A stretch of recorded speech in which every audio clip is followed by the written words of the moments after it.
అసలు ఆ పరిస్థితిని చూడగానే అబ్బా బాబోయ్ ఇంత దారుణంగా ఉన్నారే అని దయ కదిలితే అక్కరకు రావాలి అని నాలో ఉన్నటువంటి ఒక క్రియ కదిలింది. ఒక పని చేశాను. ముందు కనపడని దయ కదులుతుంది, కనపడేటటువంటి కర్మ నడుస్తుంది.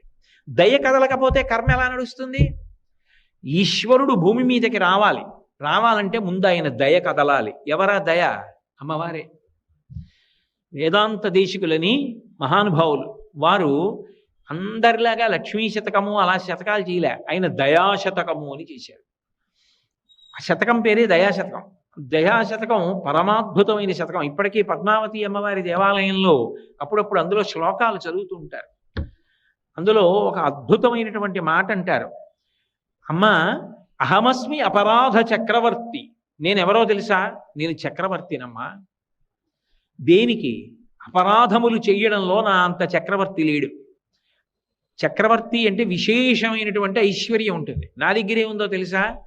విశేష సంఖ్యలో చేసిన పాపాలు ఉన్నాయి, అన్ని అపరాధాలు చేశాను. అహమస్మి అపరాధ చక్రవర్తి త్వంచ గుణేన సార్వభౌమి. అమ్మా, నువ్వు సార్వభౌమురాలివి, నీ దగ్గరే ఉంది. మమ్మల్ని క్షమించడానికి కావలసినన్ని మంచి గుణాలు ఉన్నాయి. కాబట్టి నా అపరాధాలని నువ్వు క్షమించు తల్లి. కరుణే ఓ దయామూర్తి. అమ్మవారిని దయా అనే పిలుస్తారు. అందుకే దయ ఎక్కడుంటుంది మనిషికి? ఎవరైనా చెయ్యకూడని పని చేశాడు అనుకోండి, అలా ఓ పసిపిల్ల ఆడుకుంటూ వెడుతోంది, వెళ్ళి ఆ పసిపిల్లని గట్టిగా గిల్లేసి ఏడుస్తుంటే సంతోషపడ్డాడు అనుకోండి, నీకు దయలేదురా అని ఇలా చెయ్యో తలో చూపించారు. దయలేదురా నీకు? ఇట్లా ఆడుకుంటున్న పిల్లకి గిల్లి సంతోషపడతావు అంటారు. దయలేదా అని ఇక్కడ చూపిస్తారు. దయ ఎక్కడుంటుంది? పరమేశ్వరుడికి కూడా గుండెల్లోనే ఉండాలి. అందుకే ఈశానాం జగతోస్య వెంకటపతేర్ విష్ణోః పరాం ప్రేయసీం తద్వక్షస్థలనిత్యవాసరసికాం తక్షాంతి సంవర్ధినీం పద్మాలంకృత పణిపల్లవయుగాం పద్మాసనస్తాం శ్రియం వాత్సల్యాది గుణోజ్వలాం భగవతీం వందే జగన్మాతరం అంటారు. ఆవిడ రెండిటిని ఏకకాలంలో చేస్తూ ఉంటుంది. అందరం అపరాధాలు చేసి పెడుతున్నాం. ఎవరో మహాత్ములు కొంతమంది, మీ వంటి వారు పుణ్యాత్ములు ధర్మాత్ములు భగవంతుడు సంతోషించేటట్టు వెళ్ళవచ్చుగాక, కానీ నా వంటి వారి సంఖ్య ఎక్కువ ఉంటుంది కదా. అధర్మం చేసిన వాడు, ఆర్తితో ఉన్నవాళ్ళు ఎక్కువ మంది వెళుతుంటాం. వెళుతున్నప్పుడు భగవంతుడు ఏమిటి ఇంకా దీనికి అంతూ పొంతూ లేదా, రోజు రోజుకి పెరిగిపోతున్నారా అని విసుక్కోకుండా ఉండాలి అంటే ఓర్పు పెరుగుతూ ఉండాలి. అమ్మో, వేదాంత దేశికులు అద్భుతమైన మాట అన్నారు. సర్వసాధారణంగా ఆయుధాలని కూడా సానబట్టుకుంటారు. ఎందుకని అంటే అవి మొరటుగా అయిపోయి అనుకోండి, ప్రయోగించినప్పుడు పనిచేయద్దు. అందుకని వాటిని కూడా సానబట్టుకుంటారు. ఏదో ఇంట్లో కత్తులు చాకులు ఇటువంటివి సానబట్టుకున్నట్టు. సానబట్టుకోవడం ఎందుకు అంటే కూరగాయలు అవి తేలిగ్గా తరుక్కోవడానికి అని నా ఉద్దేశం, అన్య ప్రయోజనాలకని కాదు. కాబట్టి ఇంట్లో ఉన్న పదునైన పరికరములను సానపెట్టుకుని సిద్ధం చేసుకున్నట్టే ఈశ్వరుడు కూడా అప్పుడప్పుడు ఆయుధములను సానపట్టుకుంటుంటట. చక్రం ఇటువంటివి.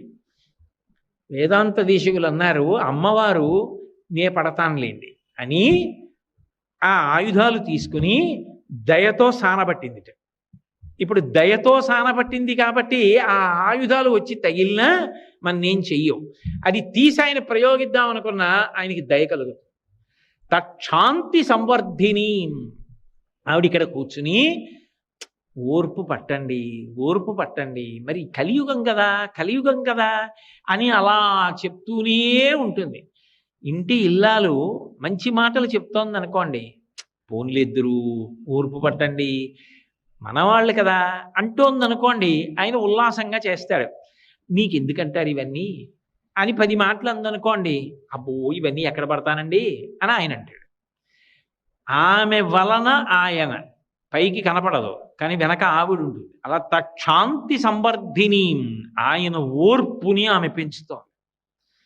మన పట్ల వాత్సల్యం ఈశ్వరుడు చూపిస్తున్నాడు. అప్పుడు గోవు తన కడుపున పుట్టిన దూడని మాంసాహారి కాకపోయినా మావిని నాలుకతో నాకినట్టు మన పాపములను ఈశ్వరుడు తొలగించేస్తున్నాడు, తొలగించి కాపాడుతున్నాడు. కాపాడడానికి ఆవిడ ముందు కదులుతోంది. కదలడం కూడా ఏదో సామాన్యంగా కదలడం కాదు. శ్రీగుణరత్న కోశంలో పరాశర భట్టర్లు ఒక అద్భుతమైన మాట అంటారు. ఐశ్వర్యమక్షరగతిం పరమం పదం వా కస్మైచితంజలిభరం వహతే వితీర్య అస్మైన కించిచితం కృతం ఇచ్చదాం వా త్వం లజ్జసే కథయకోయ ద్వారభావ అంటారు. త్రికరణ శుద్ధిగా ఎవరో వెళ్ళి అమ్మవారి దగ్గర ఇలా నమస్కారం పెట్టేట, అంజలి ఘటించాడు. త్రికరణ శుద్ధిగా పెట్టాడు నమస్కారం. ఒరే నువ్వు ఇంత త్రికరణ శుద్ధిగా నాకు అంజలి ఘటించావు, ఇహలోకమునందు నువ్వు సమస్త భోగములను అనుభవించు ఇస్తుందిట. 3 తరాలు చూడు దీర్ఘాయుష్మంతుణ్ణి చేస్తుందిట, ఆరోగ్యం ఇస్తుందిట, తేలికగా శరీరం నుంచి విడిపడేటట్టుగా చేస్తుందిట.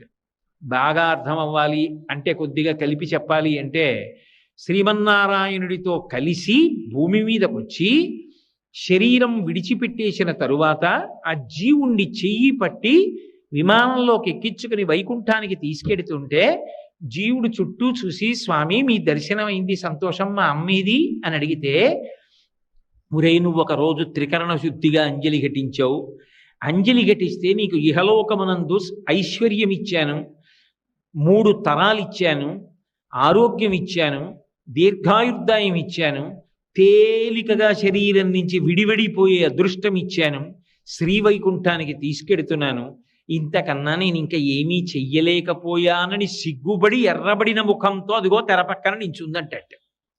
త్వం లజ్జసే కథయకో యజుదార భావ జ్ఞానక్రియా భజన సంపత కించనోహం ఇచ్చాధికార చకనానుశయా అనభిజ్ఞ అంగాసి దేవి వ్యవయోరపి దుస్సహాని బద్ధామి మూర్ఖచరితత్తవ దుర్భరోస్మి అంటారు. ఆ తల్లి అంతటి దయాగుణంతో ప్రసన్నురాలై ఉంటుంది. అందుకని ఆమె కదు ముందు కదలాలి. ఆమె ముందు కదిలితే ఇంత గొప్పగా కలిపురుషుడు పాడు చేస్తుంటే వాళ్ళకు అక్కరకి రావడానికి నేను ఎడుతున్నానని ఆయన కదలడానికి అవకాశం ఉంటుంది. ముందు దయ కదిలితే ఆయన కదులుతాడు. అందుకని ఆమె కొల్హాపురం వచ్చింది, ఆయన భూమి మీదకి వచ్చాడు. అంటే దయ కదిలింది అని అర్థం చేసుకోవాలి, అంతేగాని వాళ్ళు కూడా దెబ్బలాడుకున్నారండి అని పౌరాణిక భాషను జాగ్రత్తగా అన్వయం చేసుకోవాలి. అంతేగాని కథని కథగానే అర్థం చేసుకుని వాళ్ళు దెబ్బలాడుకున్నారు మేము దెబ్బలాడుకోకూడదా అన్న మాట అన్వయం చేసుకోమని కాదు. కాబట్టి ఆయన బయలుదేరి భూమి మీదకి వచ్చాడు. వచ్చినటువంటి వాడు దక్షిణ దేశంలో ఉన్నటువంటి వెంకటాచలం దగ్గరికి వచ్చి అక్కడ ఉన్నటువంటి ఒక చింత చెట్టు కింద ఉన్న పుట్టలో ఉన్నాడు. అవతార ప్రకటనం చెయ్యలేదు వెంకటేశ్వరుడిగా, అందులోనే ఉండిపోయాడు. లక్ష్మీదేవి ముందు కదిలింది, వెనక వెంకటేశ్వరుడు కదిలాడు. కారణం ఆయన యొక్క అపారమైన ఓర్పు. అయితే విచిత్రం ఏమిటంటే, నిజానికి వెంకటేశ్వరావతారం ప్రకటన అయిపోయిన సమయంలో కూడా ఎంత ఓర్పు పట్టాడంటే, గొడ్డలి దెబ్బతిని అవతార ప్రకటన చేశాడు. గుండెల మీద తంతే వైకుంఠం నుంచి కదిలాడు ఓర్పు పట్టి. గొడ్డలి పెట్టి నెత్తి మీద కొడితే 7 చెట్ల ఎత్తు రక్తం పైకి లేచింది. ఎందుచేత అంటే బ్రహ్మాధేను శివోవత్సౌ గోపాలీ కమలాలయా అంటారు. బ్రహ్మగారు ఆవయ్యాడు, శివుడు దూడయ్యాడు. ఆ ఆవుని దూడని తీసుకొచ్చి చోళరాజుకి అమ్మడానికి ఆ ఆవుని దూడని అమ్మేటటువంటి వనితగా లక్ష్మీదేవే కొల్హాపురం నుంచి బయలుదేరి వచ్చింది. అమ్మారు. అసలు వచ్చింది ఎందుకు? ఈయన ఎక్కడున్నారని వెతుకుతున్నారు వాళ్ళు. వెతుకుతూ సమాసిజ్ఞచ్చ వాల్మీకం సమంతాత్ క్షీరధారయ, అక్కడ ఉన్నటువంటి పుట్టలో శ్రీహరిని చూసి సంతోషించి బ్రహ్మగారు పాలు వదిలిపెట్టి అభిషేకం చేస్తున్నాడు. ఈ ఆవు పాలన్నీ అక్కడ వదిలిపెట్టి ఇంటికి వెళ్ళిపోతోంది. ఆవు పాలు ఇవ్వట్లేదు, ఏం చేస్తున్నామని ఆవిడకి కోపం వచ్చి ఆ గోవులను రక్షించేటటువంటి వ్యక్తిని కొట్టించింది. ఆయనకి కోపం వచ్చి మరునాడు మాటేసి చూస్తున్నాడు. ఆ ఆవు వెళ్ళి పాలు వదిలిపెట్టేస్తోంది పుట్టలోకి. అది సాక్షాత్ శ్రీమన్నారాయణుడి మీద వదులుతోంది, అది బ్రహ్మగారు ఆ గోవు. కానీ నిష్కారణంగా నేను దెబ్బలు తిన్నాను, ఈ ఆవు తీసుకెళ్లి పుట్టలో పాలు వదిలేస్తోందని కోపం వచ్చి, ఆ కోపంలో యుక్తాయుక్త విచక్షణ మరిచిపోయి అన్ని దెబ్బలు తిన్నాడు కదా, మరి ఆ బాధ ఆక్రోశం ఉంటాయి కదా, చటుక్కున చేతిలో ఉన్న గొడ్డలి తీసి ఆవు మీదకి విసిరాడు. నేను ఇక్కడ ఉండగా గోవు మరణించకూడదు, నన్ను నమ్ముకున్న భక్తుడు బ్రహ్మగారు గోవు రూపంలో ఉన్నాడు, మరణించకూడదు, నేను కాపాడాలని చటుక్కున పుట్టలోంచి పైకి లేచి ఆవుకు అడ్డంగా తలపెట్టాడు. కుఠారాణాతి తీక్షణేన తాడితో వెంకటేశ్వర సప్తతాళ ప్రమాణేన రక్తస్ఫూర్తిరభూస్తథా. ఆ గొడ్డలి తగలగానే 7 తాటి చెట్లంత ఎత్తు నెత్తురు పైకి లేచింది. గొడ్డలి దెబ్బతిని అవతార ప్రకటనం చేశాడు. ఎంత ఓర్పు పట్టాలి! ఎవరి కోసం పట్టాడు అంటే కలియుగం ఆయన నిర్ణయించింది. అయ్యో, కలిపురుషుడి యొక్క ఉద్ధతి వలన వీళ్ళందరూ పాడైపోతారేమో, నేను అక్కడికొచ్చి కాపాడకపోతే ఎలా? అందుకని ఆయన బయలుదేరినప్పుడే ఇన్ని కష్టాలు పడి ఓర్పు చూపించాడు. నిలబడడంలో ఓర్పు చూపించాడు. రాత్రింబవళ్ళు అలాగే ఉండిపోయాడు. అందుకే ఆ మహాభారతంలో ఉద్యోగ పర్వంలో విదురుడు రాత్రివేళ ధృతరాష్ట్రుడితో మాట్లాడుతూ విదురు నీతి అని కొన్ని మంచి మాటలు చెప్తాడు. చెప్తూ ఓ మాట అంటాడు, క్షమించువానికని చాలమి పెట్టెదరు అయినంతలపన్ అనూన క్షమయ మెరయు తొలవు ఉత్తమ రూపంబు కోరువారు దల్తురుదానిన్ అంటాడు. ఉన్న రూపం ఇంకా అందంగా ఉండాలి అంటే మంచి మంచి భూషణములు పెట్టుకుంటారు. అసలు పైకి కనపడనటువంటి భూషణములలో గొప్ప భూషణం ఏది అంటే ఓర్పు. ఆ ఓర్పు పట్టడం అన్నది ప్రయత్నపూర్వకంగా ఎవరు నేర్చుకుంటారు అంటే ఉత్తమమైన రూపం అంటే మంచి కీర్తి పొందాలనుకున్నవాడు ఓర్పు పట్టడం నేర్చుకోవాలి. రామాయణం బాలకాండలో కుశనాభోపాఖ్యానంలో వాల్మీకి మహర్షి అంటారు, అసలు క్షమాదానం, క్షమా యజ్ఞ, క్షమా సత్యం హి పుత్రికాః, క్షమా ధర్మ, క్షమా సత్య, క్షమయావిష్టితంజ. ఓర్పు పట్టడమే సత్యం, ఓర్పే దైవం, ఓర్పే సమస్తం. ఓర్పు లేనివాడు లోకంలో సాధించగలిగినది ఉండదు. ఎవడు ఓర్పు పట్టగలడో వాడే విజయాన్ని చిట్ట చివరికి సాధిస్తాడు. తులసీదాస్ గారు అంటారు, ధీరే ధీరే రేమన ధీరే సబకు చెహోయ్ మాలీసించే సౌకర్యే ఋతువాయే ఫల్హోయ్ అంటారు. ఇవాళ మొక్క వేసి నేను రాత్రింబవళ్ళు నీళ్లు పోస్తే కుళ్ళిపోతుంది. అది పెద్దదయ్యే వరకు ఎదురు చూస్తే అప్పుడు అది కాయలు కాస్తుంది. ఓర్పు ఉండాలి. ఓర్పు లేకుండా ఏది సాధించలేడు మనిషి. ఆ ఓర్పు పట్టడం నేర్చుకోండి తప్ప కలిపురుషుడికి ఉద్ధతికి లొంగిపోయి తప్పు పనులు చేయడం కాదు.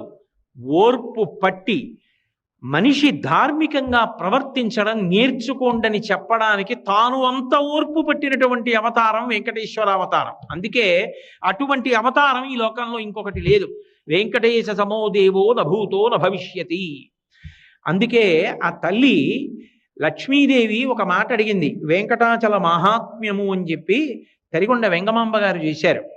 అయితే ఒక గ్రంథాన్ని పరిశీలించేటప్పుడు అది ఏ కాలంలో వ్రాయబడింది, ఎంత ప్రాచీనమైన గ్రంథం అన్నది ఎంత అవసరమో, గ్రంథకర్త ఎంత శక్తివంతులు, ఎంత భగవదానుగ్రహ సంపన్నులు అన్నదాన్ని కూడా పరిశీలించవలసి ఉంటుంది. తరిగొండ వెంగమాంబ గారు అంటే సామాన్యమైన వ్యక్తి కాదు.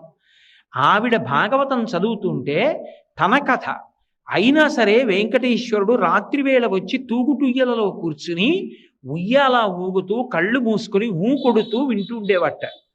ఆవిడ భాగవతం చెప్తుంటే, ఆవిడ గ్రంథరచన చేసినవి చదువుతుంటే శ్రీ వెంకటేశ్వరుడంతటి వాడు చెవి ఒగ్గి వింటూ ఉండేవాడు. ఆయన వింటుండగా అది సత్యము కానిదనుకోండి, ఆయన ఎలా అంగీకరిస్తాడు? అంతటి మహాభక్తురాలు. ఇప్పటికీ సవికల్ప సమాధిలో ఉంది ఆవిడ. తరిగొండ వెంగమాంబ గారి పేరు మీద ఉన్నటువంటి పాఠశాల వరాహస్వామి గెస్ట్ హౌస్ వెనకాతలే ఉంది. అక్కడే బృందావనంలో ఉంది ఆ తల్లి. ఆవిడ రాత్రివేళ ఆనందనిలయం తలుపులు వేసేసిన తరువాత సొరంగ మార్గంలో వెంకటేశ్వరుడి దగ్గరికి వెడుతూ ఉండేది. ఒకప్పుడు హాతీరాం బాబాజీ మఠానికి సంబంధించినటువంటి వాళ్ళు లోపల మాటు వేసి కూర్చుని ఆ తల్లిని చూశారు కూడా. అలా అంత శక్తి కలిగినటువంటి తల్లి, అంతటి మహోపాసకురాలు. ఆవిడ ఒక అద్భుతమైనటువంటి ఘట్టాన్ని ఇచ్చారు. పద్మావతి పరిణయం అయిపోయింది. అయిపోయిన తర్వాత లక్ష్మీదేవి వెంకటేశ్వరుడితో ఏకాంతంలో మాట్లాడుతూ ఒక మాట అంది. అనగా పిండికి నేను వచ్చినప్పుడిచట ధనంబు లేదని చెప్పిన తప్పే, అట్లు చెప్పినన్ ప్రేమతో ధనంబు నేనియనే, నన్నప్పుడు తేర చేసి ధనదున్ నా పిండ్లికి నీవు అప్పు ఇమ్మని యాచించుట ఏమి కార్యము తెలుపుమా ఓ వెంకటేశ అంటుంది. ఓ వెంకటేశ్వర, నాకు ఓ మాట చెప్పు. నిజంగా ఈ అవతారంలో నువ్వు వైకుంఠం నుంచి వచ్చినప్పుడు నీ దగ్గర డబ్బేమీ లేదనుకో, పోనీ అనుకో, పద్మావతి పరిణయానికి డబ్బులు కావలసి వచ్చాయి అనుకో. నేను వచ్చాను కదా పెళ్ళికి కొల్హాపురం నుంచి, ఏదో పాతాళలోకం నుంచి వచ్చానుగా సూర్యభగవానుడు వచ్చినప్పుడు లక్ష్మి పెళ్లికి డబ్బులు లేవంటే నేను ఇవ్వనా ప్రేమతో? నువ్వు నన్ను అడగకుండా నన్నప్పుడు తెరచేసి ధనదున్ నా పెండ్లికి ధనమిమ్మని అప్పు చేయుట ఏమందున్ జగన్నాయక. ఓ జగన్నాథుడా, కుబేరుడి దగ్గరికి వెళ్ళి లక్ష్మీపతివి నా పెళ్లికి అప్పిమ్మని, పైగా ఓ నోటు రాసిచ్చి దానికి రుణపత్రం ఇచ్చి డబ్బు అప్పుచ్చుకుని పెళ్లి చేసుకున్నావా? ఎందుకు చేసావలా అని అడిగింది. అడిగితే ఆయన అప్పుడు ఒక మాట చెప్పాడు. లక్ష్మి, నువ్వు డబ్బు ఇవ్వలేవని కాదు, నేను డబ్బు సృజించలేక కాదు. నేను శ్రీయప్పతిని, నువ్వు నా భార్యవి. ధనము లేక కాదు అప్పు చేసింది, అది మిష. నిజానికి నేను ఎందుకున్నానో తెలుసా? కలియుగంలో ఇక్కడే. దానికి ఒక కారణం ఉంది. శ్రీవైకుంఠ విరక్తాయ స్వామి పుష్కరిణీతటే రమయా రమమాణాయ వెంకటేశాయ మంగళం. శ్రీవైకుంఠం మీద విరక్తి పుట్టింది. కారణం భోగాలు తక్కువై కాదు. అయ్యో, ఈ యుగంలో కలిపురుషుడి ఉద్ధతి వలన ప్రజలందరూ ఇంత బాధపడుతున్నారు. బాధపడుతుంటే వాళ్ళని కాపాడడానికి నేను అక్కడ ఉండకుండా ఇక్కడ కూర్చుని ఏం చేస్తాను? వాళ్ళకి ఊరట కలగాలంటే అంతటా ఉన్నానన్నది సత్యమే, కానీ నేను ఒక రూపంతో వాళ్ళకి ఎదురుగుండా కనపడితే వాళ్ళకి ఊరట. అందుకని నేను అక్కడ ఉండాలి. అక్కడ ఉండడం కోసమని నేను వెళ్ళాలి. అందుకని నేను ఇక్కడే ఉంటాను, నేను రాను. కారణం ఏమిటో చెప్పమంటావా? కలియుగంబున ప్రజలు పాపకర్మంబులనరించి రోగాది తాపత్రయముల్ కలుగగా వెరచి తత్కాలంబునందు నన్ను పేర్కొనుచు పలు మొరల్ పెట్టినప్పుడు వచ్చువారి ఆపదల తీర్చి వారి బ్రోవక ఒరకుండుట నాకు నీతి కాదు. పాపంబుపై ఆకర్షణంబు చేసి వచ్చు ఆపదల తీర్చి ధనము ఈ కొండపైకి రప్పించి నిస్పృహుండనగుచు అజ్ఞులైన జనులకిప్పింతు నచలమతిని. ఎందుకుంటానో తెలుసా? ఇక్కడ ఈ తిరుమల క్షేత్రంలో, ఈ ఆనంద నిలయంలో నేను ఎందుకు ఉండిపోయానో తెలుసా లక్ష్మి? ఎందుకు అప్పు తీసుకున్నానో తెలుసా? ఎందుకు వడ్డీ కడుతున్నానో తెలుసా? కలిపురుషుడి యొక్క ఉద్ధతి వలన అనేకమైన పాపములు చేస్తారు ప్రజలు. ఆ పాపములు చిన్న చిన్నవైతే వాళ్ళ కార్యక్రమాలను ఇబ్బంది పెట్టనటువంటి చిన్న చిన్న రోగములుగా పోతుంటాయి. కానీ అసలు పెద్ద పెద్ద పాపములైతే ఏం చేస్తాయంటే, ఏ కార్యమును చేయడానికి శక్తి లేని స్థితిలో ఆ పాపము బాధ పెడుతుంది. పైగా ధనం విశేషంగా క్షయమైపోతుంది. గొప్ప బాధని శరీరంలో పొందుతూ ఉంటాడు. దానివలన ఎన్ని ఉన్నా మనశ్శాంతి ఉండదు. అటువంటి రోగముల చేత బాధపడుతూ ఉంటారు. కలియుగంబున ప్రజలు పాపకర్మంబులనరించి రోగాది తాపత్రయములు కలుగగా వెరచిత కాలంబు నన్ను పేర్కొనుచు పలు మొరల్ పెట్టినప్పుడు ఆ రోగాలు కలిగి విశేషమైన బాధలు కలిగి, అప్పుడు బాధ ఒక్కడే అనుభవించలేడు. అప్పుడు ఏం చేస్తాడంటే నన్ను తలుచుకుంటాడు. ఏడుకొండలవాడ వెంకటరమణ, ఆపద ముక్కలవాడ, అనాథ రక్షక, నన్ను కాపాడవయా స్వామి, నిలువు దోపిడీ ఇస్తానంటాడు. ధనము ఈ కొండపైకి రప్పించి నిస్పృహుండనగుచు అజ్ఞులైన జనులకిప్పింతు నచలమతిని. ఎందుకుంటానో తెలుసా? ఇక్కడ ఈ తిరుమల క్షేత్రంలో, ఈ ఆనంద నిలయంలో నేను ఎందుకు ఉండిపోయానో తెలుసా లక్ష్మి? ఎందుకు అప్పు తీసుకున్నానో తెలుసా? ఎందుకు వడ్డీ కడుతున్నానో తెలుసా? కలిపురుషుడి యొక్క ఉద్ధతి వలన అనేకమైన పాపములు చేస్తారు ప్రజలు. ఆ పాపములు చిన్న చిన్నవైతే వాళ్ళ కార్యక్రమాలను ఇబ్బంది పెట్టనటువంటి చిన్న చిన్న రోగములుగా పోతుంటాయి. కానీ అసలు పెద్ద పెద్ద పాపములైతే ఏం చేస్తాయంటే, ఏ కార్యమును చేయడానికి శక్తి లేని స్థితిలో ఆ పాపము బాధ పెడుతుంది. పైగా ధనం విశేషంగా క్షయమైపోతుంది. గొప్ప బాధని శరీరంలో పొందుతూ ఉంటాడు. దానివలన ఎన్ని ఉన్నా మనశ్శాంతి ఉండదు. అటువంటి రోగముల చేత బాధపడుతూ ఉంటారు. కలియుగంబున ప్రజలు పాపకర్మంబులనరించి రోగాది తాపత్రయములు కలుగగా వెరచిత కాలంబు నన్ను పేర్కొనుచు పలు మొరల్ పెట్టినప్పుడు ఆ రోగాలు కలిగి విశేషమైన బాధలు కలిగి, అప్పుడు బాధ ఒక్కడే అనుభవించలేడు. అప్పుడు ఏం చేస్తాడంటే నన్ను తలుచుకుంటాడు. ఏడుకొండలవాడ వెంకటరమణ ఆపద ముక్కలవాడ అనాథ రక్షక నన్ను కాపాడవయా స్వామి నిలువు దోపిడీ ఇస్తానంటాడు.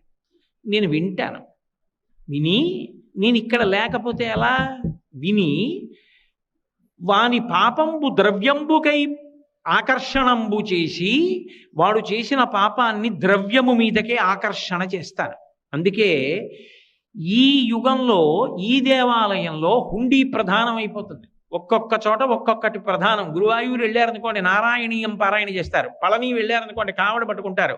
వైకోం వెళ్ళారనుకోండి మహాదేవుడికి విందులు చేస్తారు. ఒక్కొక్క క్షేత్రానికి వెళ్ళినప్పుడు ఒక్కొక్కటి చేస్తారు. ఏదో రామేశ్వరం వెళ్ళారనుకోండి ఆ కాశీ నుంచి తీసుకొచ్చినటువంటి గంగతో రామేశ్వరుడికి అభిషేకం చేస్తారు.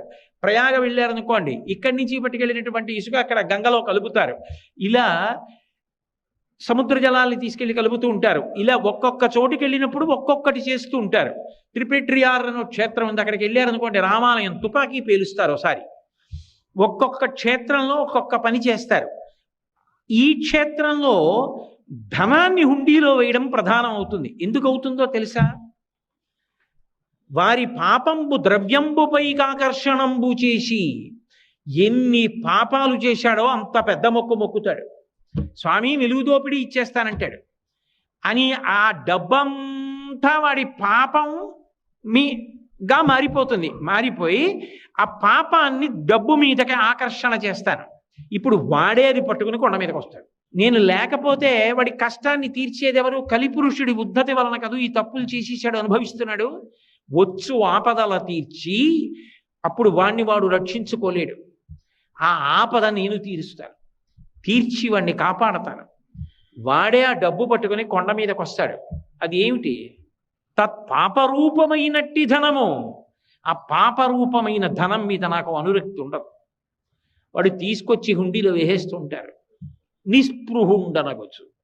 ఇన్ని కోట్లు నాకేం సంతోషం ఉండదు. అది చూసి నేనేం మురిసిపోను. లోకంలో అందరూ నేను డబ్బున్నవాడిని అనొచ్చు, కానీ నాకు పరమ అసహ్యం వేస్తుంది చూసి. నిస్పృహుండనగొచ్చు. నేను చెప్పట్లా, తరిగొండ వేంగమాంబ గారు చెప్పిన మాట వెంకటాచల మహాత్మ్యంలో. నిస్పృహుండనగొచ్చు ఆజ్ఞులైన జనులకి పింతు నచలమతిని. డబ్బు పోతే ఏడుస్తారు, కానీ నేను ఆ డబ్బు వెళ్ళిపోతుంటే సంతోషపడిపోతుంటాను. అమ్మయ్య అని ఆజ్ఞులైన జనులకు ఏవేవో సౌకర్యాలు, కళ్యాణ మంటపాలనండి, వైద్యశాలలనండి, విద్యాశాలలనండి, ఏవో ఒకటి ప్రజలకి పెట్టించండి అవన్నీ పంపించేస్తుంటారు తప్ప అందులో ఒక్క రూపాయి కాసు నేను అట్టి పెట్టుకోను. తత్పాపరూపమైనట్టి ధనము నాకు ఇష్టం ఉండదు. మరి ఏమండి మీరు ఆ డబ్బు తీసుకోక వడ్డీ ఎలా కడతారు? నా దగ్గర వద్దంటారు ఎలా అంటే, ఇలను ధర్మాత్ములైన వారిచ్చినట్టి పరమ ధార్మికుడైన వాడు ఉంటాడు. వాడికి ధర్మానుష్ఠానం అంటే మహాప్రీతి, ధర్మం అంటే అంత నమ్మకం. వాడు బయలుదేరుతాడు ఇంటి దగ్గర వెంకటాచలం పెడతానని. వాడు వెంకటాచలం పెడతానని బయలుదేరగానే నా ముఖం ఇంత అయిపోతుంది. ఇప్పటికీ వెంకటాచలంలో పెద్దలు చెప్తూ ఉంటారు, ఒక్కొక్కసారి స్వామివారి ముఖం కళలాడిపోతుంది, అంత ఆనందపడిపోతారని. వాళ్ళు అనుకుంటారట ఎవరో ధార్మికుడు బయలుదేరాడని. నాకు పేర్లు చెప్పడం ఇష్టం లేక చెప్పట్లేదు. అక్కడ ఉన్న అధికారులే చెప్తుంటారు. ఆయన ఎవరో వస్తాడు, ఆయన ఎవరెవరికి తెలియదు. ఆయన వస్తాడు, స్వామిని చూస్తాడు, స్వామి పొంగిపోతాడు ఆయన్ని చూసి, ఆయన వెళ్ళిపోతాడు. ఈయన చిన్నపుచ్చుకుంటాడు, అయ్యో వెళ్ళిపోయాడే, మళ్ళీ ఎప్పుడు వస్తాడో అనుకుంటాట. ఇలను పుణ్యాత్ములైన వారిచ్చినట్టి ధనము నే కొంత గైకొని కొంత ధనతుకు వడ్డీకి ఇచ్చి వింతలేన చేయుచుండెదననుచు మచికను బలికే. ఆ ధర్మాత్ముడైన వాడు హుండీ దగ్గరికి వస్తాడు. వాడేం పెద్ద పెద్ద నోట్ల కట్టలు బంగారం ముద్దలు వాడేం వేయడు. వాడు ఏదో జాగ్రత్తగా పంచ మడతలో పెట్టుకున్నది ఏదో తీసి ఆ హుండీలో ఇలా వేస్తాడు. నేనేం చేస్తానో తెలుసా? అది హుండీలో పడిపోకుండా ఎవరికీ కనపడకుండా చెయ్యి పెడతాను. పెట్టి ఆ పడుతున్న దాన్ని నేను పట్టుకుంటాను, అది తీసుకుంటాను. ఇలను పుణ్యాత్ములైన వారిచ్చినట్టి ధనమునే కొంత కైకొని కొంత ధనతుకు వడ్డీకిచ్చి ఆ తెచ్చి ఆ డబ్బు దాస్తాడు. ఆ డబ్బులోంచి కుబేరుడికి వడ్డీ కడతా, కొంత నా జేబులో ఖర్చులకి పెట్టుకుంటా. యుగధర్మం. ఆయన కూడా యుగధర్మం పాటిస్తూ ఉంటాడు. అందుకని నేను మీకు ఎన్నో చోట్ల చూపిస్తే ఆయన యుగధర్మం పాటించడం ఎంత గొప్పగా పాటిస్తాడో. కాబట్టి కొంత ధనతుకిచ్చి కొంత ధనతుకు వడ్డీకిచ్చి నేను వింతలీల చేయుచుండెదననుచు మచ్చికను బలికే. నేను వింతలీల చేస్తూ ఉంటాను లక్ష్మి. పాపాలు చేశారని చెప్పి చంపేను, అవకాశం ఇచ్చి మారమని చెప్తాను. ఏం సాధించావు పాపం చేసి? ఏం సుఖపడ్డావు? ఏం సంతోషపడ్డావు? ఏం రక్షింపబడ్డావు? నన్ను నమ్ముకుని బ్రతికితే ఏటీఎం కౌంటర్లో కూడా డబ్బులు ఉండకపోవచ్చేమో, ఏటీఎం కౌంటర్లో కూడా నీకు డబ్బున్నా నీకు కావలసినంత డబ్బు ఇవ్వకపోవచ్చేమో. నన్ను నమ్ముకున్నవాడు మాత్రం చెడిపోవడం అన్నమాట ఉండదు కదా. నేను కాపాడతాను కదా. కలలోనంతన్మున్నెరుంగని మహాకష్టాత్ముడైనట్టి దుర్బలుడాపత్ సమయంబునన్ నిజ పదాబ్జాతంబు ఉల్లంబునం తలపన్ అంతని వచ్చి ఆర్తిహరుడై తన్నైన ఇచ్చన్ సునిశ్చల భక్తిభావములను భజించు వారికిడడే సంపద్విశేషోన్నతులు అంటుంది కుచేలుడి భార్య భాగవతంలో. కలలో కూడా ఆయన పేరెత్తనటువంటి వాడు పిలిచినా కూడా ఆపదముక్కల వాడై పరిగెత్తుకొచ్చి రక్షిస్తుంటే ఆయన ఎందు భక్తితో ప్రవర్తించినటువంటి వాడిని చూసి ఆయన ఎంత ఆనందపడిపోతాడు.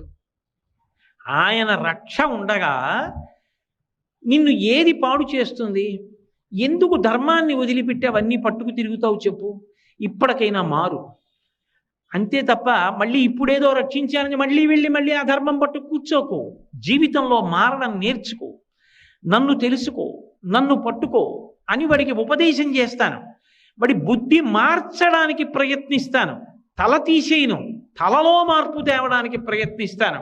నేను ఇక్కడ ఉండకపోతే వాడికి ఆ ఊరట ఎలా వస్తుంది? ఆ ఊరట కల్పించడం కోసం నేను ఇక్కడ కూర్చుంటున్నాను. కలిబాధమాన్ప తిరుమల కలియుగ వైకుంఠమనగ గైసేసిన మీ సలలిత కరుణాహృదయము కలలోనను మరువరాదు కంజదలాక్ష అంటారు.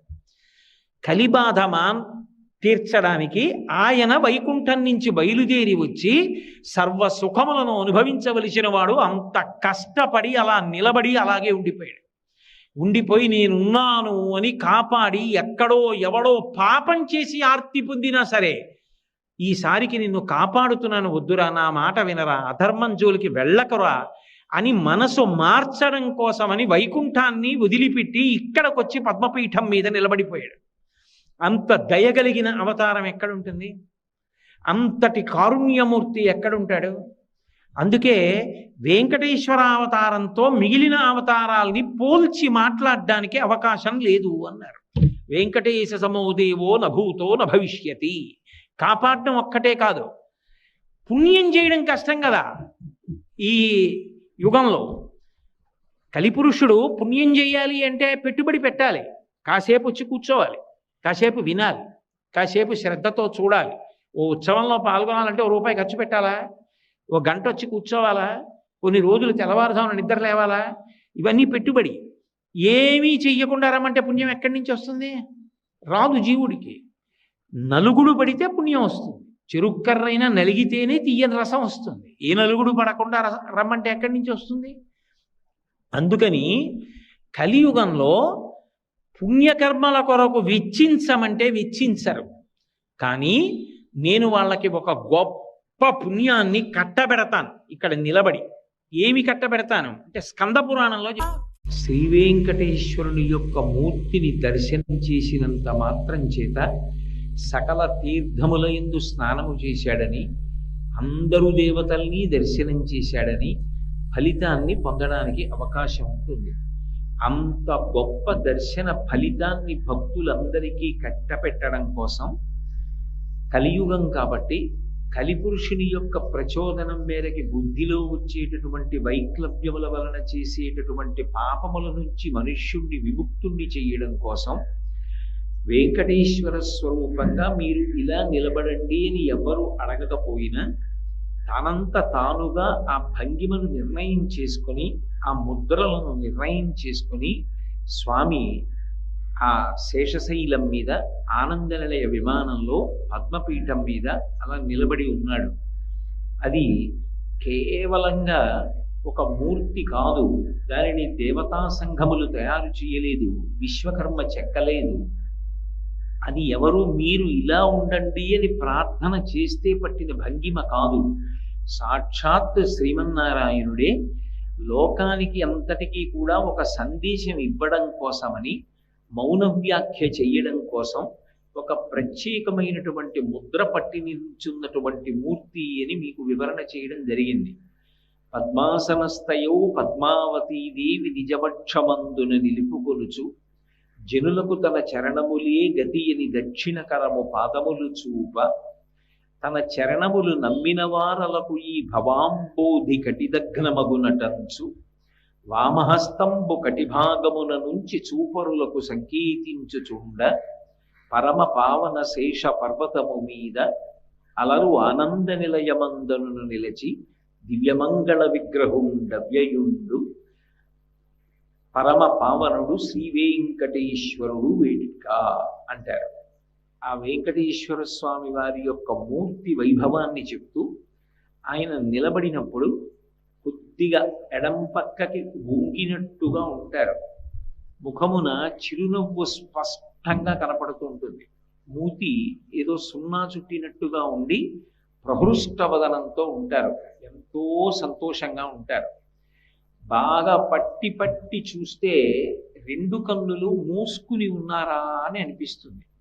ఆ ఊర్ధ్వపుండ్రములు కూడా అంతగా పెట్టబడి ఉంటాయి.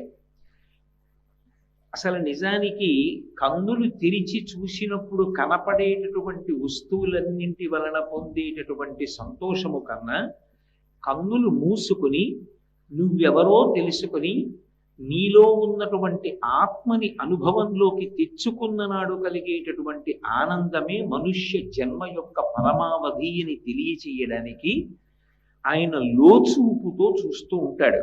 పై కన్నులతో కాదు.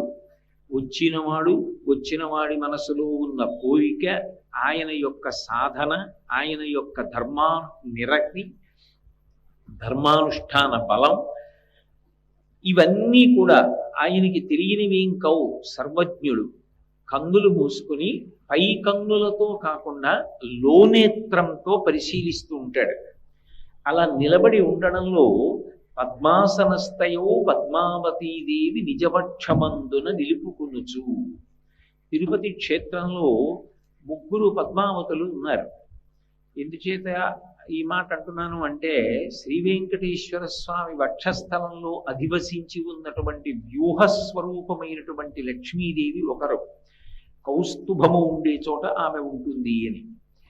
అటువంటి లక్ష్మీదేవి ఒకరైతే ఒకానొకప్పుడు త్రేతాయుగంలో వేదవతికి ఇచ్చినటువంటి వరాన్ని పూర్తి చేయడం కోసం పరమాత్మ సంకల్పం చేస్తే ఆకాశరాజు నారాయణవనంలో భూమిని దున్నుతున్నప్పుడు ఒక మందసం లభించి ఆ పెట్టెని విప్పి చూసినప్పుడు ఆ పద్మాలలో పడుకుని అయోనిజగా తనంత తానుగా ఆవిర్భవించినటువంటి పద్మావతి ఒకరు. ఆమెని పరిణయం చేసుకున్నాడు. అందుకని పద్మావతి పరిణయమై ఆమె ఆయనతోటే ఉంటుంది వెంకటాచలంలో, ఆనంద నిలయంలో. కాబట్టి ఆ పద్మావతి ఆయనతో ఉంది ఒకటి. రెండవ పద్మావతి లక్ష్మీదేవి. ఎప్పుడూ ఆయనని విడిచిపెట్టకుండా ఉండేటటువంటి ఆయన శక్తి స్వరూపమైన నిత్యానపాయని అయినటువంటి శ్రీ మహాలక్ష్మి ఎవరు ఉన్నదో ఆ తల్లి ఒకప్పుడు కలియుగంలో ప్రజలని ఉద్ధరించడానికి స్వామివారు బయలుదేరి రావడానికి వీలుగా ముందు దయాస్వరూపిణి అయి కదిలి కొల్హాపురాన్ని చేరుకుంది. తదనంతరము ఆమె పాతాళలోకానికి వెళ్ళి కపిల మహర్షి దగ్గర ఉన్నప్పుడు ఆ మహాలక్ష్మి మళ్ళీ భూమి మీదకి రావాలి అనేటటువంటి సంకల్పంతో శ్రీ వెంకటేశ్వరుడే అమ్మవారి కోసం తిరు ఈశానూరు అంటారు. ఆ తిరు ఈశానూరు క్షేత్రంలో ఇవాళ పద్మావతి అమ్మవారి దేవాలయం ఎక్కడుందో అక్కడ కోనేటి ఒడ్డున కూర్చుని తపస్సు చేశాడు. తపస్సు చేస్తే కార్తీక మాసంలో శుక్లపక్షంలో పంచమి శుక్రవారం తిథి నాడు సహస్ర రేకులతో ఒక పద్మం విచ్చుకుంది. ఆ విచ్చుకున్న పద్మంలోంచి ఆవిర్భవించింది మహాలక్ష్మి. అందుకే ఆమె కార్తీక మాస శుక్లపక్ష పంచమి నాడు ఆవిర్భవించింది. కాబట్టి అమ్మవారికి సంబంధించినటువంటి బ్రహ్మోత్సవాలన్నీ కూడా కార్తీక మాసంలో జరుగుతాయి. ఆ తల్లిని వెంకటాచలానికి రమ్మని స్వామి అడిగారు. నీ కోసమని భక్తులు ఎందరో కొండ మీదకి వచ్చి నిన్ను సేవిస్తూ ఉంటారు. నేను ఇక్కడే తిరుపతి పట్టణంలో క్రిందనే ఉండిపోయి నా దగ్గరికి వచ్చి భక్తులందరూ మొట్టమొదట అమ్మ అని నన్ను సేవిస్తూ ఉంటారు. నేను నన్ను సేవించినప్పుడు నాకు చేసినటువంటి సేవలు ఉత్సవాలు నీకు చేసినటువంటి సేవలుగా నీకు చేసినటువంటి ఉత్సవాలుగానే భావించి నీ అనుగ్రహాన్ని భక్తులకి సముపార్జించి పెట్టడంలో వారికి ఉపకారం చేస్తూ ఉంటాను. నాకు ఒక్కటి చాలు. కార్తీక మాసంలో శుక్లపక్షంలో పంచమి శుక్రవారం నాడు ఆవిర్భవించాను కనుక ఆ బ్రహ్మోత్సవాలు జరిగేటటువంటి సమయంలో నాకు పసుపు కుంకం చీర, దానితో పాటుగా నువ్వు మెడలో వేసుకుని కొంతసేపు ఉంచుకున్నటువంటి మాలని బహుమానంగా పంపించు. వాటిని నేను ధరిస్తూ ఉంటాను. నేను ఇక్కడ తిరుపతి పట్టణంలోనే ఉంటానని అమ్మవారు తిరుపతి పట్టణంలో ఉండిపోయింది కాబట్టి అక్కడికి ఇద్దరు పద్మావతులు, ఆకాశరాజుకి భూమి దున్నుతున్నప్పుడు లభించిన పద్మావతి వెంకటేశ్వరుడి చేత పరిణయమాడబడినది ఒకటి, శ్రీ వెంకటేశ్వరుడు తపస్సు చేస్తే పద్మసరోవరంలోంచి సహస్ర రేకులు కలిగినటువంటి పద్మము నుండి కార్తీక మాస శుక్లపక్ష పంచమి శుక్రవారము నాడు ఆవిర్భవించినటువంటి లక్ష్మీ స్వరూపం ఒకటి, వ్యూహలక్ష్మిగా స్వామివారి వక్షస్థలంలో కౌస్తుభమణి ఉండేటటువంటి ప్రాంతంలో ఆయనను ఆవహించి ఉండేటటువంటి లక్ష్మీ స్వరూపం ఒకటి. ఆమె కూడా పద్మావతి. అందుకని ఆయన వక్షస్థలమును అధివసించి ఉంటుంది తప్ప పక్కన ప్రకటనముగా అమ్మవారు ఉండదు. ఏకమూర్తిగా వెంకటాచలంలో స్వామి ఒక్కరే పద్మపీఠం మీద నిలబడి ఉంటారు. అమ్మవారు ఆయన గుండెలలోనే ఉంటుంది. అందుకే పద్మాసనస్థయౌ పద్మావతీదేవి నిజవక్షమందున నిలుపుకొనుచు తక్షాంతి సంవర్ధిని అంటారు. ఆవిడ దయాస్వరూపిణి. భగవంతుని యొక్క అపారమైనటువంటి దయకు ఆమె సంకేతం. మిగిలిన అవతారాలకి శ్రీ వెంకటేశ్వర అవతారానికి ఒక ప్రధానమైనటువంటి వ్యత్యాసం.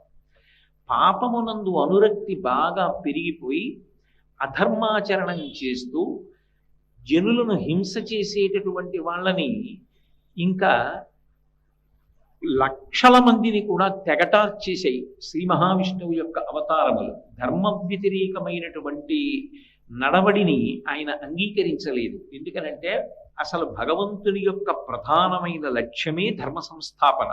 నిన్న మీతో నేను చెప్పడం జరిగింది. యదా యదా హి ధర్మస్య గ్లానిర్భవతి భారత అభ్యుత్థానమధర్మస్య తదాత్మానం సృజామ్యహం. అసలు భగవంతుని యొక్క ప్రధానమైన లక్ష్యము ధర్మ సంస్థాపనమే. అందుకే ధర్మాన్ని పట్టుకునే వాళ్ళు, ధర్మమునందు పక్షపాతమున్నవారు, ధర్మానురక్తి కలిగిన వాళ్ళు అంటే భగవంతుడికి అంతటి ప్రీతి. ధర్మ వ్యతిరేకుల యొక్క పీచ మనుస్తూ ఉంటాడు. అందుకే ఆయన భాగవతంలో ప్రహ్లాదోపాఖ్యానంలో దేవతలందరితో మాట్లాడుతూ ఒక మాట అంటాడు. నేను ఎప్పుడెప్పుడు అవతారం తీసుకుని భూమి మీదకి వస్తాను అంటే శుద్ధ సాధులందు, సురలందు, శృతులందు, గోవులందు, విప్రకోటియందు, ధర్మ పదవి ఎందు, తవిలి నాయందు, వాడెన్నడలుగు నాడి హింసనందు అంటాడు. ఆయన కొన్ని స్థానములు చెప్పాడు. వాటి జోలికి వెళ్ళి వాటిని పాడు చేయడానికి ప్రయత్నిస్తే నేను అంగీకరించాను. అవతలవాడు తప్పు చెయ్యకుండా మీరు ప్రార్థన చేశారు అని ఒక అవతారంగా వచ్చి నేను ఎవరిని సంహరించాను. వాడు తప్పు చెయ్యాలి. ఏ తప్పులు చెయ్యాలి? శుద్ధ సాధులందు, భగవంతుణ్ణి నమ్ముకుని బ్రతికేటటువంటి పరమ భాగవతోత్తముల జోలికి వెళితే నేను ఒప్పుకోను. భగవంతుణ్ణి సేవించిన కన్నా భాగవతోత్తముల్ని సేవించడం చేత భగవంతుడు ఎక్కువ ప్రీతి పొందుతాడు. అందుకే శుద్ధ సాధులందు, ప్రహ్లాదుడి జోలికి వెడితే వెంటనే నరసింహావతారం వచ్చింది. శుద్ధ సాధులందు, సురలందు, దేవతలను పదవులలో నియమించి ధర్మచక్రం తిరిగేటట్టుగా నియామకం చేసిన వాడు ఆయన. అటువంటి దేవతల జోలికి వెళ్ళి నిష్కారణంగా దేవతల్ని నింద చేసిన, దేవతల జోలికి వెళ్ళి ఇబ్బంది పెట్టే ప్రయత్నం చేసిన, అవతార స్వీకారం చేసి ధర్మాన్ని రక్షించడానికి అటువంటి వారి యొక్క పీచమనుస్తాను. కాబట్టి శుద్ధ సాధులందు, సురలందు, శృతులందు, వేదము యొక్క ప్రమాణము ప్రశ్నింపబడిన నాడు వేదము యొక్క ప్రమాణమును నిలబెట్టడానికి వస్తాను. సురలందు, శృతులందు, గోవులందు, విప్రకోటియందు. గోవులు పరమ పవిత్రమైనవి. ఆ గోవుల వలన వచ్చేటటువంటి నెయ్యి ఏది ఉన్నదో, పాలు ఏ ఉన్నాయో, ఆ గోమయము గోమూత్రము వలన యజ్ఞము జరుగుతోంది. ఆ యజ్ఞము వలన ధర్మచక్రము తిరుగుతోంది. అందుకే గోవులందు విప్రకోటి ఎందు మంత్రభాగాన్ని సమన్వయం చేసి దొరికిన దానితో తృప్తిగా జీవనం చేసేటటువంటి విప్రులు ఎవరుంటారో అటువంటి విప్రుల యందు నేను నిరంతరము అనురక్తితో ఉంటాను. అటువంటి వారి జోలికి వెళ్ళి బాధ పెట్టిన గోవులందు విప్రకోటి ఎందు ధర్మ పదవి ఎందు ధర్మానికి వ్యతిరేకంగా ప్రవర్తించిన, ధర్మ వ్యతిరేకమైన ప్రసంగములు చేసిన, ధర్మాన్ని కాదని అన్న నేను అంగీకరించి